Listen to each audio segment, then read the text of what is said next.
So, good morning, everyone, and welcome to our Desert Island Disc. We're on episode 10. I think we'll have to do a second season of this soon.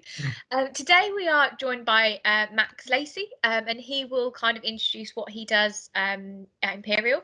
So we'll go through the normality of how we do it. So we'll introduce Max. We'll then do the quick fire round. So there's about 15 questions. What he prefers. We'll then talk about his 3 songs, his 2 books, the 3 people he would take on a desert island and why. And then we'll just have a general chit chat kind of around COVID and how it's affected him or if it's affected him really. So Max, could you introduce yourself, what you do and how long you've been at Imperial? Sure, yeah. Hi, my name's Max Lacey. I'm a communications manager in campus services, which basically entails that me and our team, look after the messages, the communications, the marketing for the various teams that fall under campus services. And I've now been at Imperial for, as of last month, 2 years. Yeah. Yeah, although COVID has made it feel like it's about 5 years. I think for everyone. Technically just 2. Yeah. Perfect, thank you. So we'll go straight into the this or that. Okay, so first one, tea or coffee? Coffee. Coke or Pepsi? Coke. Cat or dog? Oh, I've had both. I'm gonna say cat because I've currently got cats. Okay. Call or text? Text. Cardio or weights? Weights, obviously, as you can tell. Obviously. Early morning or late nights? Early morning. Bath or shower? Shower. Sweets or chocolate? Chocolate, I think. Chocolate. Passenger or driver? Oh, driver. I miss driving. No. TV or book? TV. Horror or comedy? Comedy. Winter or summer? Summer. Beer or wine? Beer. Fleece or hoodie? Hoodie. Hoodie. Yeah. And the last one, working alone or working in a team? Working in a team. Perfect. So they're the quick fire rounds. So again, if you want to buy Max a present, it will be chocolate and get him a hoodie. So just a few little things to get to know Max. So I thought one of the questions there was Windsor or summer, and I was like, I don't understand how they grassly. The place. Perfect. So thank you for that. So what we'll do, we will go into your 3 songs. So I will play it for about 10 to 15 seconds, and then I will then get you to explain the title of the song, who sings it and why you've chosen it. Okay, so we'll get on with the first one. I've just kind of skipped it to the middle of the song. Okay.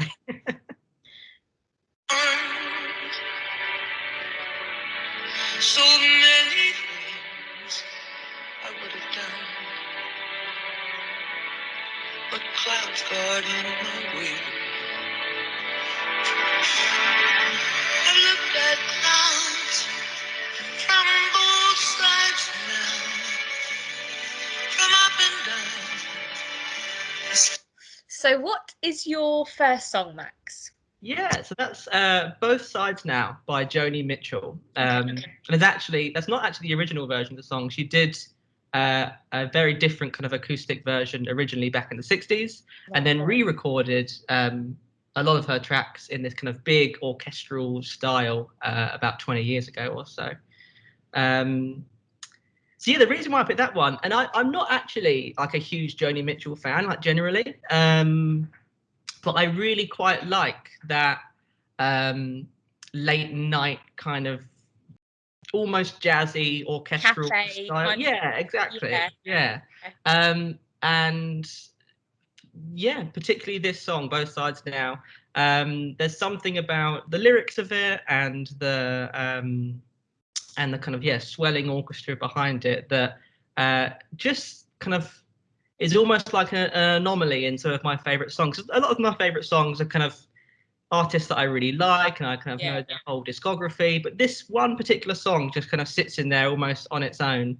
And yeah, I absolutely love it. When you get to the kind of crescendo of it at the end, it's just incredible. So yeah, it's that is the one that I probably struggled to pick, and I was kind of surprised. I really struggled to pick all of these choices. By the way, it was a nightmare. Whenever anyone asked me what's your favorite song, I always kind of say I can't answer that. I'm sorry. No. So yeah, but in the end, I think this song is just so lovely and beautiful, and highly recommend that anyone listen to it. That I thought I had to include it. Yeah. So we'll go on to your second one, okay?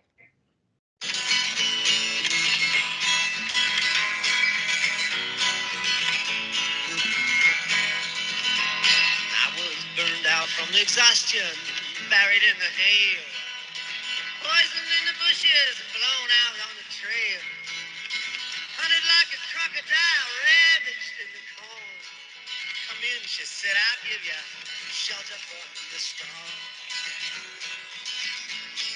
So what is your second song, Max?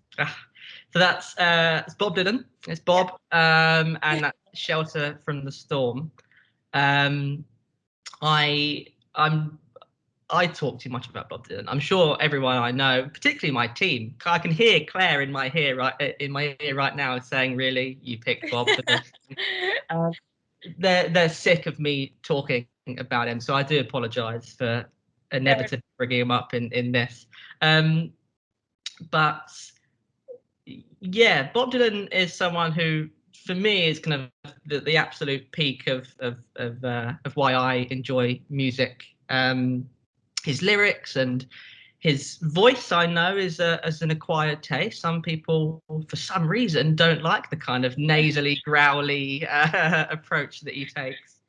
But yeah, Bob Dylan as a whole is kind of completely changed my perception of music. And it was really tricky to pick one song of his to choose. At first, I was thinking, do I pick like the first song I heard of his, or do I pick, a recent one that I really enjoy?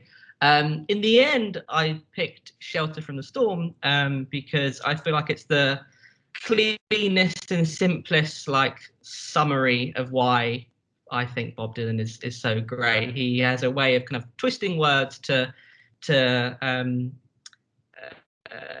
to really succinctly explain, I don't know, feelings that we all feel, I guess. Put it into a song almost. Exactly, yeah. He's just got this kind of power to speak in this kind of universal way to everyone. So "Shelter from the Storm" really, summarizes that, I think. Yeah, I thought I'd have more to say about it. That's fine. That's fine. Yeah, I'm sure after you'll be like, oh, I wish I said that about Bob Dylan. I know. Well, yeah. I mean, he's without Bob Dylan, I certainly wouldn't kind of be. It sounds a bit cheesy to say, but I don't think I'd enjoy the same things. He changed how the way I view a lot of things, and I think this song is probably the cleanest summary of why. If you can get over his voice, which I love, but we'll get people to listen to it and persuade them. Yeah. So we'll go on to your last song. And I've, as requested from Max, I've taken the live version of this song. So it may not sound as it would. I sound like one of those awful people, don't I? Oh, I prefer the live version, actually. But right, we'll give it a play anyway. Thanks.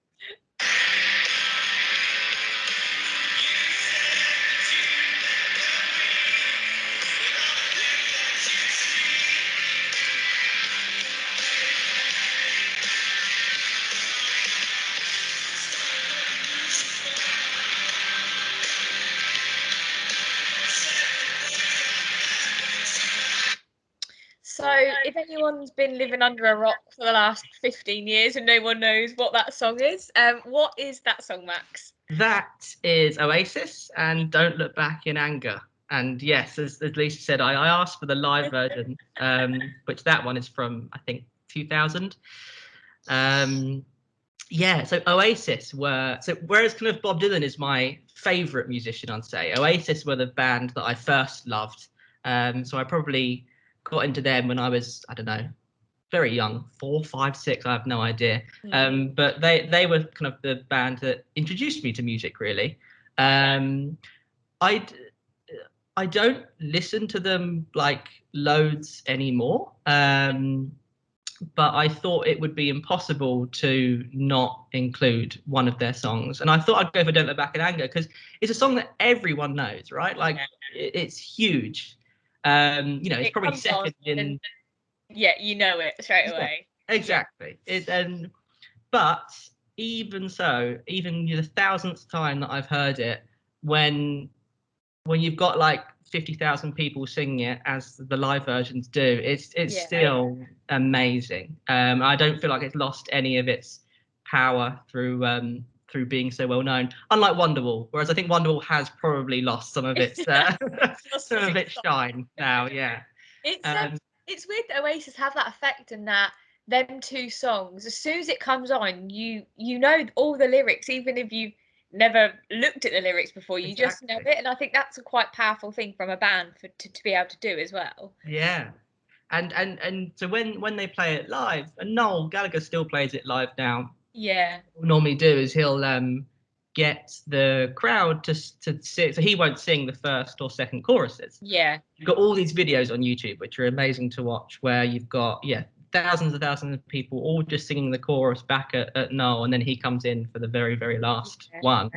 And you're right, like even if you barely know the song, you just get swept up in the crowd of singing it. So I love it. It's one that I still play on guitar regularly. It's such fun to play with. I thought it'd be remiss to not include an Oasis song, and I was kind of surprised with the 3 choices I made, because like they're, particularly Joni Mitchell and Oasis, they're not 2 or 3 in my list of favorite bands. Like I thought I would just pick 3 songs from your favorite bands now or favorite musicians, but they're not. And I thought I would just, instead, what I found myself doing was picking ones that kind of summarize, I don't know, why I like music, I guess.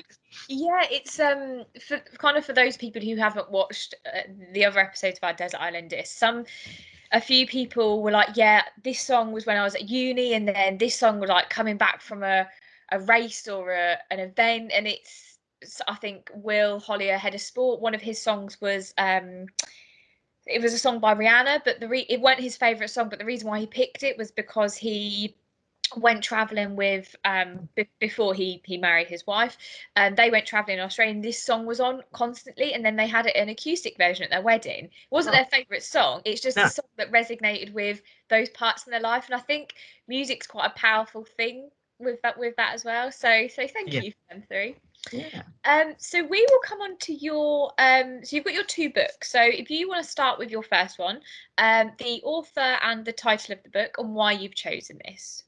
Yes. So the first one I've chosen is Wolf Hall by Hilary Mantel.